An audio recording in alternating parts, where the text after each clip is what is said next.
Yeah, we're good to go.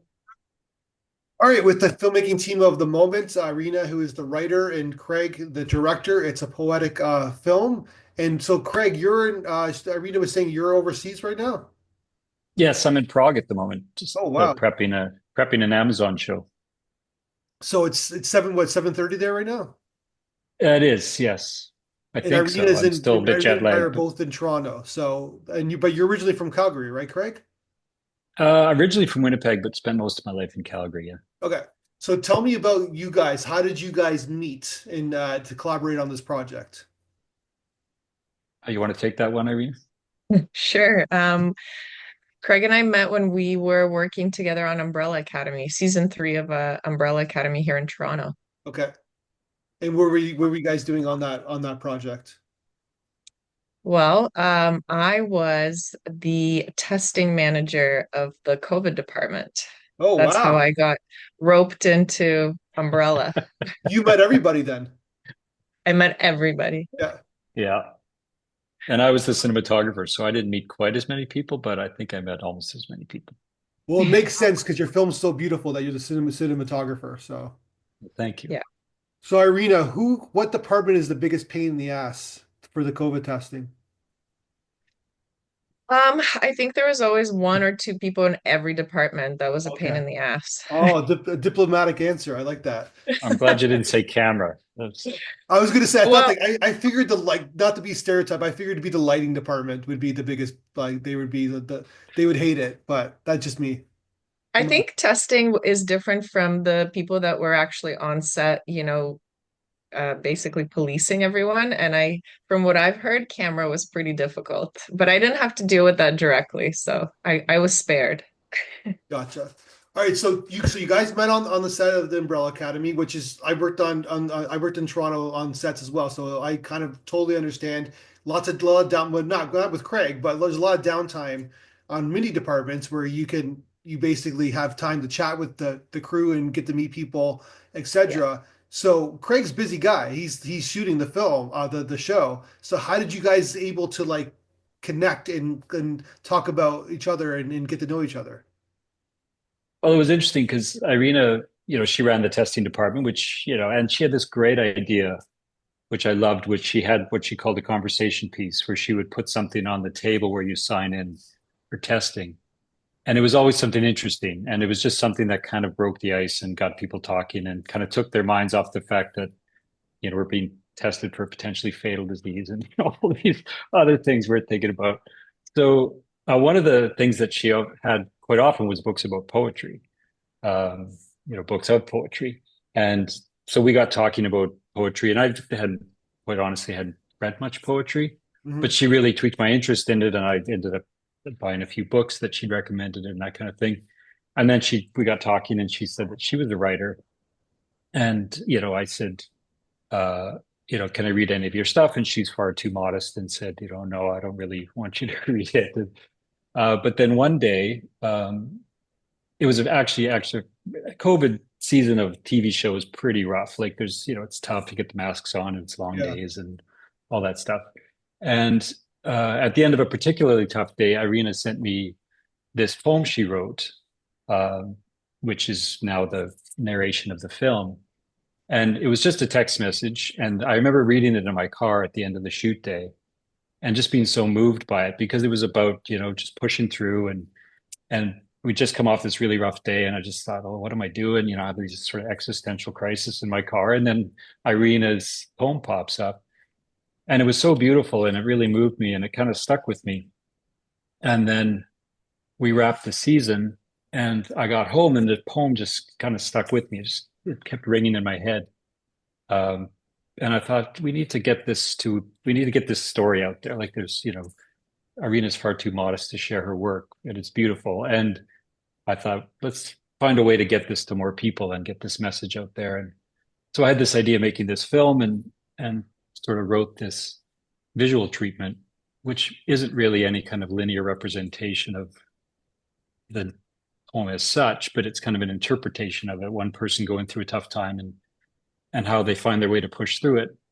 And so I sent it to Irina and she was very generous and said, oh yeah, let's do this. And was very helpful in kind of guiding the the narrative and the visuals and kind of shaping it and kind of making sure that we honored her poem. So that's kind of how it all got started. And I don't know if you remember it that way, Irina, but that's my version. That's a Yeah, for sure.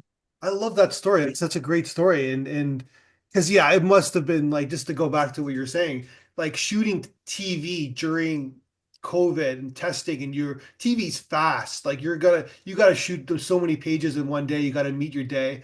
It must have been extremely stressful. Like I know you're getting compensated and etc., but let's just say it must have not been fun to do the show. Yeah, well, I mean, it's always fun. It's still better than a real job, but it's challenging. It's challenging, and the masks and everything, and just and the kind of latent stress that goes with COVID made it really challenging. Yeah. And the story that the set we were shooting on that particularly rough day was like the worst set of the season, and there was all this story I won't bore you with, but Yeah. it was it was so interesting that they're right at that moment. um, Irina sent the poem through. And if I remember correctly, Irina, you took a break, like you were off for a week or something, Yeah, and you I think sent this it. I was think that's when. towards the end. And I took a break. I was gonna say it was difficult, but it was also fun. And it felt like we were in our own world because the rest of the world was in lockdown. And Yeah. so there's like 400 or 500 of us kind of in this bubble, almost like in a parallel universe that like looking back at it now, that's what it felt like. And then you're kind of sucked into this world. And then I did have a break. I actually went away with my parents to the cottage, and we've been going to this place, to the same spot for a few years now, and it's my happy place essentially. And I was Mhm. able to kind of step out of this bubble that we were in while I was there, and I find myself very um, inspired and vulnerable when I'm in nature. I allow myself to get to that place. So um, that's when I wrote it. And I think, and that's when I shared it with Craig. And it was really encouraging to hear his, feedback and his support on it as well, because I've written a lot of poetry before, but I always keep it to myself. It's a very like private and personal process for me. So this was, I think, the first one that I actually shared with someone, and it was is lovely to see that it maybe even helped someone, and the film has maybe changed or shifted perspective for some of the people that have seen it. Did you think in a million years that Craig was going to read the poem, this accomplished cinematographer, No, and basically say, "Let's make a movie about it"? no, Was that not your at all. agenda all along? Not at all. Yeah. Because No, it's she was very, shocked when I sent I the was script. I shocked. remember you being like, "What are you talking about?" And I don't know. It's such a universal message, and it has like I've gotten so much feedback from people saying that the poem and the film kind of helped them, and it just gave them. It's so universal that I think it just makes it so relatable that I think people look at it and go like, yeah, I mean, I'm not the only one who experiences these hardships. I'm not the only one who is pushing through something and trying to get to the other side of it. And the strength of the message of that, the only way through something is to go through it. Like you can't go over it, you can't go around it. You just have to go through it. And the other side of this story that the film took forever to finish, as Irina knows. It was just like she probably forgot all about it in yeah. like whatever 2 years or whatever it took to finish. Because in that space of time, like I lost my father, my wife lost her dad and her mother, and it was just like a lot of stuff. And the idea of finishing the film was actually very therapeutic Mhm. in during all that, where I thought like I've got to get this thing done. Like it became it became a form of therapy to just think about finishing this film and getting this message out there and revisiting the poem and just kind of being inspired by it. So the fact that it got finished and then that it resonated with people really is very moving to me because it was such a personal thing. it was a personal thing to begin with because, the like Irina said, she doesn't share her poem with many people, and for her to share it to me felt really, I felt honored by that. And then when the film became this kind of uh, bandage on all of this hurt that was going on, and then we finished it, and then it went out there, and it resonated with people in the same way, just kind of took the whole thing to another level, and it really became. I mean, I can't say enough about the experience of this simple, innocent text message that went out, and then how it kind of became this whole thing, We, through all these years it's pretty remarkable. we also have to point out, like, you obviously you've gone through those experiences, but you're also a busy guy. Like you're when you're working on a show, there's not really much to do except work on the show. Like you're working like 14 hours a day. So I'm Hmm. curious about the process of directing this film and kind of like just getting it like kind of make it, it's like a passion project. I guess I can describe it like that, right? Where you're not getting paid, you're you're probably putting money into it. And what's the drive to do that? Are you like ever like just from a motivational aspect, were you interested in directing a film when she sent you this? I'm always looking for things to do between bigger projects where Yeah, I can do something small and personal that just kind of reacquaints me with the camera in a different way. Because, when you're working on a big show, it's a big machine, and yeah, you're kind of middle management in some way. Like you're not as directly connected to the camera. And I just like grabbing a camera and shooting stuff. Excuse me. So this poem presented itself, and sorry, I was looking for something. I just, if I'm not inspired, I can't really do it because it's, when you're not working, you just sort of want to not work. But yeah, the when something really grabs me and inspires me, and when I had the idea for this film, I just couldn't let go of it, and it just became, yeah, it's a passion project, and they're fun things to do because this was like me and two people in the woods. It was just a simple little shoot, and I edited it myself, and contacted a friend of mine who had a composer that wanted to do the music, and it yeah, just becomes a little. It's like going back to film school, yeah, where it's like a student film where everybody's got that energy of like, yeah, we're just doing this because we want to do it and it's fun, and there's no downward pressure from a network or a studio, or yeah. there's no budget to worry about because there's no money, so it's very simple, and uh I love doing them, and this one was especially enjoyable, and it was interesting because the more, like, there was a point when I didn't want to finish it because it became like a form of um I don't know what the word is for it, but it was calming just to know it was there.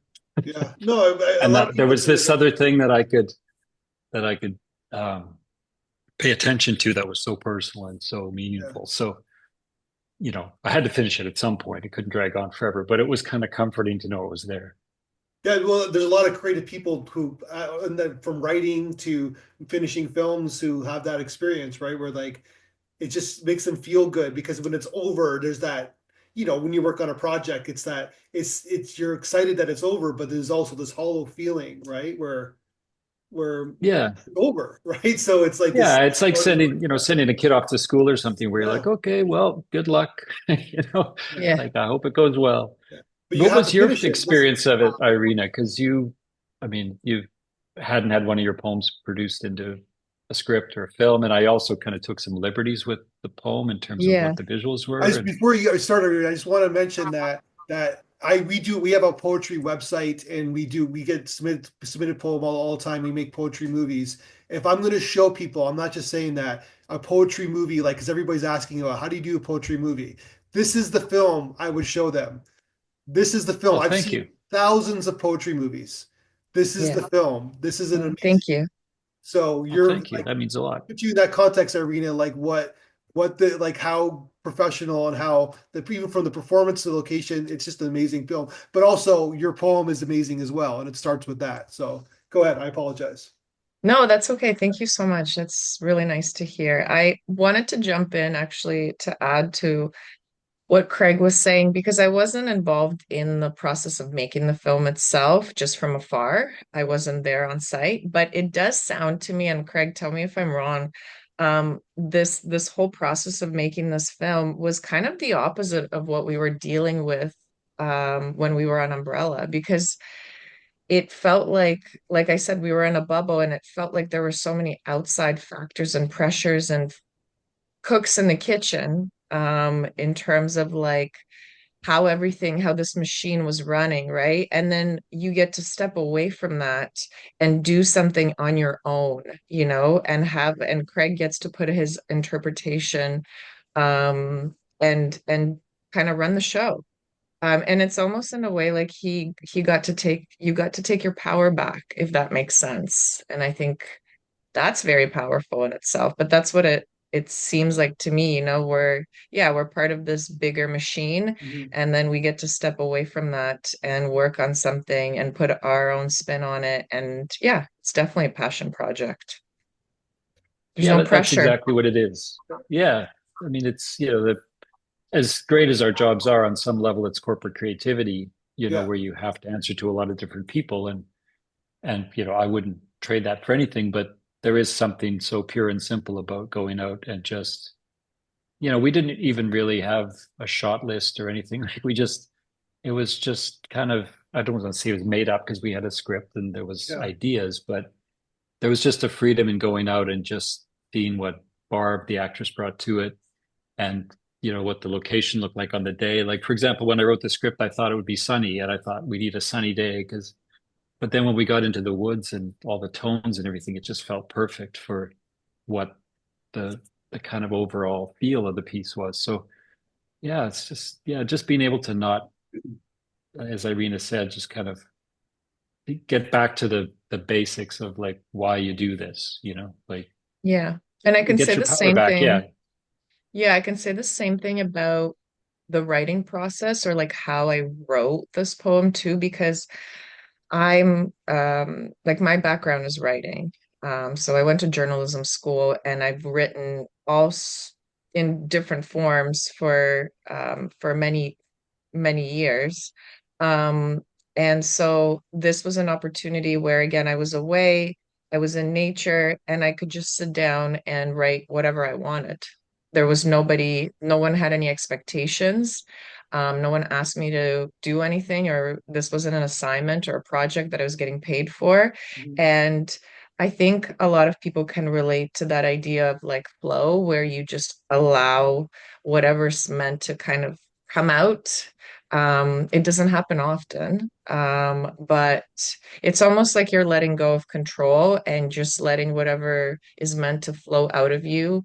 For me, in this case, it was, on pen to paper, and this beautiful thing came out of it that had I had zero expectations, but it was, very true to who I am. Yeah. That's a great gift when you first saw the film, because like you said, you had zero expectations, right?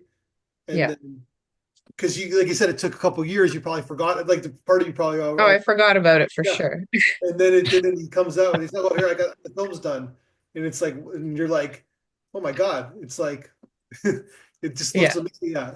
So Craig, it was you, the actress, of course, and Hmm.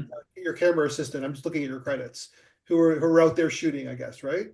On the day? Yeah, and then there's another gentleman from Calgary named Rick Uke who's sort of he's the digital imaging technician, so he kind of Gotcha. looks after but he's also just like an artist and he just loves doing this kind of thing. So, and I've known him for like 25 years, so we just go out and do these fun things. And yeah, so it's just the four of us, and then we rode in this uh, little piece of land just west of Calgary that's owned by a family that actually owns a set that's built like a Western town set that a lot of people shoot on. So, and everyone was just, I'm always amazed doing these things, how people are just like, yeah, that sounds great. Like there's no like, well, here's going to cost this much or whatever. I was just Yeah. like, I mean, the location cost me like 2 bottles of wine They're and, not they're not Toronto jaded, right? They don't have the Toronto. no, Yeah, yeah, Well, and Toronto's the same way though. I mean, Toronto's full of people who just want to do cool stuff, yeah. But I'm saying and that like it's because everything's been shot and every nook and cranny of Toronto yeah, shot, so they know the game yeah,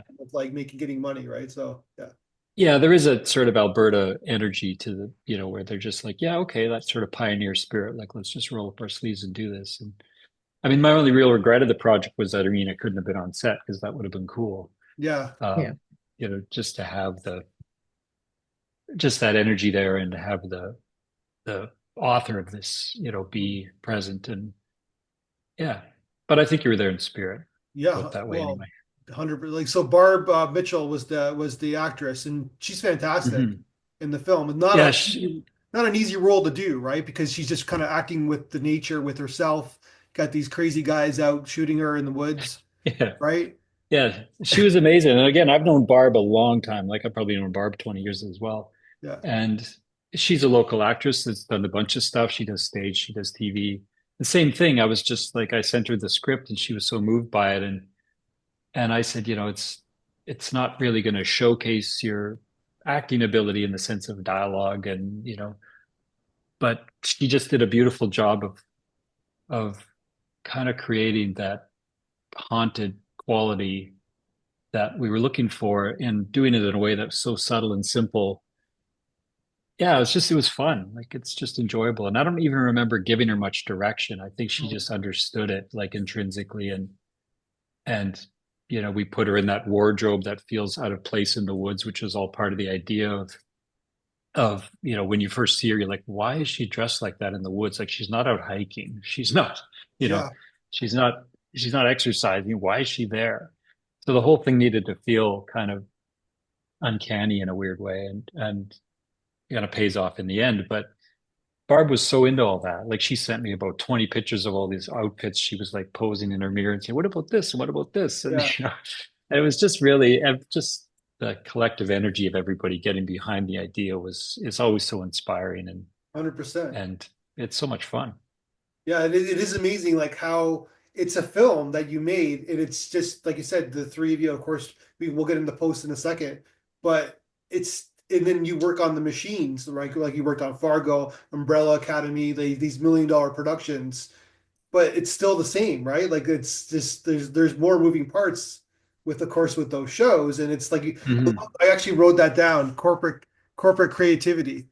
I'm stealing that But line. don't quote me on that. I don't want to be known for the guys at corporate creative. But it's true. But there's nothing wrong with it, right? Because it's how many jobs it's creating jobs. It's do like the shows are great that you work on, right? It's like they're gonna stand the test of time. 20 years from now, people are gonna Yeah. be watching season two of Fargo. It's like but there's nothing wrong with it. Everybody did well. Yeah, I don't I'm just being sarcastic, No, but no, no, that's what I mean, the though. But it's true, though. There's yeah. like because people see that corporate is like a negative word, right? But it's still creating jobs, right? So Mhm. it's a little No, and bit it's negative, but and it's the yeah, yeah, I know what you mean. But the yeah, funny thing is that, the regardless of how big a project gets, I'm always trying to get to that same place. Like I'm always trying to stay in the same mindset of yeah, a guy with a camera in the yeah, woods. No matter if I'm surrounded by 300 people, you're still trying to retain the mindset of the guy with the camera and an idea, which are kind of the three ingredients you need to make something work. yeah, And, you know, the challenge is to keep that mindset within this massive machine where it's insane and, there's all this bonkers things happening and all the personalities and everything else. So, be doing these film reminds me of what that mindset is like and that what I need to try and keep. If that that's makes sense. amazing. Yeah, that's a great. That's what you just said is amazing. Yeah, that's such a great kind of vision that they hold on because you can get caught in the madness, right? And that's how people get jaded, right? Yeah, Working on shows. Irina can attest to that. She Yeah, was she was in the center of the madness, being in the COVID department. yeah, That was yeah, like we talked many times about that. Like what an entree to film to be in the COVID department, where like it's just you're dealing with everybody and you're getting all the best and worst sides of their personalities. yeah. Yeah. And I she think handled it all with such grace. So it was, I think you got and some stories to tell with that experience. Like Yeah. there's a book that right. Nobody wants to talk about COVID now. I don't know if you picked. Nobody wants to talk about it. It's like it's a dead issue, but and maybe it's like almost like a war in a sense, where like after Vietnam, 10 years later, all the movies started coming out. I think that's what's going to happen with COVID, right? So I think you got some stories to tell. Oh, that's a good idea. Yeah. Yeah, there's a book in there for sure. 100%, 100%. But it's like everybody's like they're too damaged or whatever you want to call it. So healing. Yeah. And it's like and people just want to go back to reality, right? They don't want to watch things from about that era, right? So right now. Okay, so tell me just before I forget, you guys, before I forget you, I want to ask you about your sound design and your music. I think it's fantastic, and it must have taken a lot of time to do that. So James Allison, hopefully I'm saying that right. He was your sound designer, and Hmm. then Chris McGuire was he did the music, right? He was the composer, that's right. Composer, yeah. Yeah, and those there's a production house, house in Calgary called Six Degrees, and again, I've known these guys forever, and they've always been someone who's just want to do something interesting, and they're super busy. Like they do all like Super Bowl ads and all this stuff. And I sent the script to Dan McManus, who's their producer, and same thing. He just resonated with them, and he's a guy who's been through some stuff in his life too, and he was just like, oh my God, this is so beautiful. Um, and I love the visuals. And then we started talking about the sound, and I didn't really tell him much, but I just said I want the music to sound like it's coming from the core of the earth. That was the only kind of note I gave, which, I don't know what to do with that, but that was all I could come up with was it needed to feel like there was like a sort of primal elemental quality to the sound Mhm. um, that felt like I guess it felt like you were just inside the whole situation. You weren't actually outside hearing the sound. You were sort of in. It's a little hard to describe, but the beauty of Dan and his team is I can say something that abstract and they will go, okay. And then, 2 weeks later, they'll come back with what they created. And it's just like, okay, that's kind of perfect. Like, I don't think I would change a thing. And what did you think of the sound and, and music, Irina? Because I know we talked a little bit about it and we talked about the voiceover. And actually, we have to talk about the voiceover too, Yeah, because that was Irina's first voiceover gig. yeah. I'm saving that for But last, but go ahead, go ahead. Yeah. okay, great. I'm glad we get to that. But yeah, I was curious what you think of it because it's sort of music, but not. And yeah, I like how it carries you just from like the way it starts is a little bit um kind of on the gloomier side. Like it's very atmospheric and I like how it changes. Just like the poem changes, right? So I feel like the sound, the way they paired the sound with the script, with the poem itself, flowed really well. That's kind of the first thing, the main thing that stuck out to me. right. Yeah. Yeah, they did a beautiful job. I mean, again, it's such a universal message that I think everyone found something in it and Yeah. found a way to kind of navigate it in their own way, like myself with the visuals and the sound design. And it was a big question about how much sound we wanted to include of nature. And, because the risk with it is it feels like, I think the biggest pitfall of the film was it could just feel like a kind of commercial for a spa or something, like the worst And version it of it. doesn't. Yeah. And it doesn't. So, Yeah. yeah. So, kudos to everybody for keeping the tone just right because it could easily also become way too gloomy and way Yeah. too, so they kind of did a tightrope walk there with the tone, and I thought it was really, really beautiful what they Yeah, it's did. a beautiful job. Okay, so let's talk about last but not least, let's talk about the voiceover. So how did you guys do it? Were you guys together when she did it, or how was the process? Well, Craig organized it for me because this was like a very new world to me. I've never Yeah. had experience with this. And Craig set me up with a studio here in Toronto, right? And these were your contacts, right, Craig? Yeah, it was Dan from the Sound House that has done a lot of work with Toronto voice people, so he knew a studio there, and he oversaw the session. I think, and Dan's really like, I don't really know how to direct voice. It's not really my thing. Mhm. Dan's really good at it. And I mean, I don't know what your experience was like with him, but he's just a great guy and like really smart and sensitive. And I know he would do a great job. So I just kind of said, the only note I really gave was just let's not make it too much like a voiceover. Mhm. and I wanted it to be Irina's voice because we'd heard some other versions of the voiceover, and it always felt like it was kind of teetering into that sort of commercial voiceover where it felt like someone knew what they were saying. Mhm. If that makes any sense, where it should feel like it was someone's thoughts flowing out, not someone reading the script. And I thought Irina did a beautiful job of just, I mean, it's her words, so it makes sense, but just presenting it in a way that was just so real and human and wasn't affected. And was that difficult, Irina? Because it was such a foreign, like, here, put these headphones on and sit in this Yeah. soundproof booth. And No, again, it was quite some time ago, but when I remember the process was pretty smooth. We did a few takes. Um, the guidance was really helpful. It felt natural reading it because it's my work. Mhm. Now hearing my voice, I'm not a huge fan. Um, and I think like I mentioned earlier, like right now I teach Pilates and it's still strange to this day to hear my voice on the microphone. Um, but that being said, it was really helpful. And almost therapeutic in a way to hear the feedback, the audience feedback, Yeah. because a lot of people mentioned that the voice was soothing and it made them want to be there, Yeah. which I thought was very interesting. So I guess it had the effect that we were going for. But again, still, if it's so strange for me to But hear it my might voice. make you a great Pilates teacher as well, right? So the soothing voice. Yeah, I mean that was a journey in itself, like finding my voice. Yeah.